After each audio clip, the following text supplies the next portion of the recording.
Kamahalan, nandito na po ako.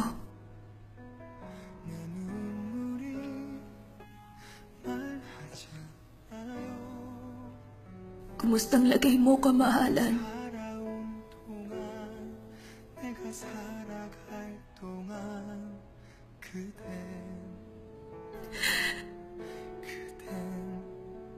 Kamahalan,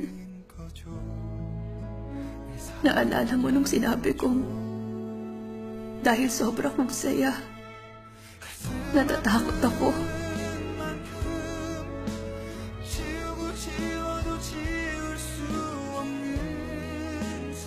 Nung nakita ko kayong tumumba, para akong hindi makahinga.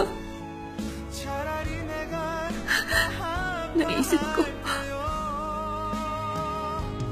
yun na yun.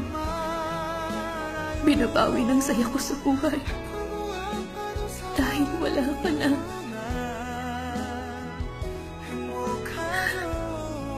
Kaya huwag mong bibitiwan ang kamay ko.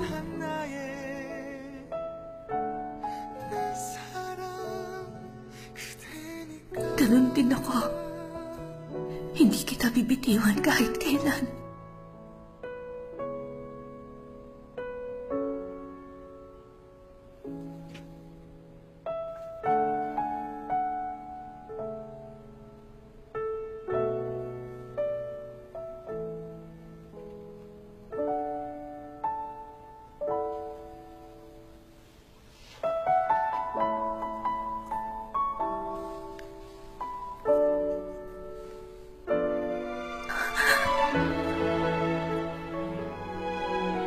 Huwag kang pangahas. Hindi ko pa hihintulutan na makuha ng kahit sino ang kasiyahan mo.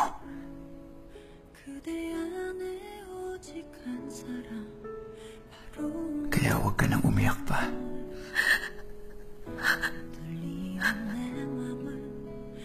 Ang kamay na to, hindi ko bibitawan kahit kailan.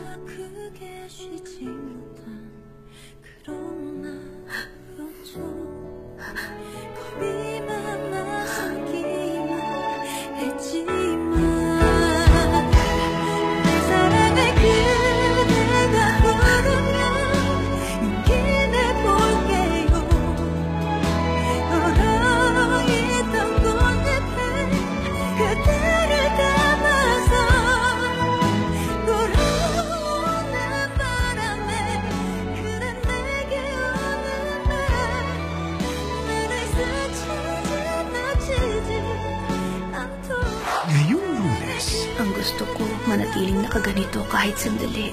Bawat isa handang ipaglaban ang nararamdaman. Ako at ang pamilya ko, maaari niyong gamitin para maabot at matupad ang mga layunin niyo. Hindi ko may bibigay ang puso ko sa'yo. Hindi mo kailangang sumama sa akin dahil ang gusto ko lang, mailayo ka sa panganib at manatiling ligtas. At sa paglala ng sitwasyon, Yung anak ni Hong Kyung-ne, nandito raw sa palasyo. Siya raw ang nagpapasok dun sa mga sumalakay. hahantong siya sa isang desisyon. Sa tingin mo ba, itinadhana pa rin tayo? Saan, mahal? Ang anak ni Hong Kyung-ne nasa palasyo at nag-iespiya para sa pangkat ng Baekhyun. Ang pangalan niya, Hong Ra-on. Love in the Moonlight.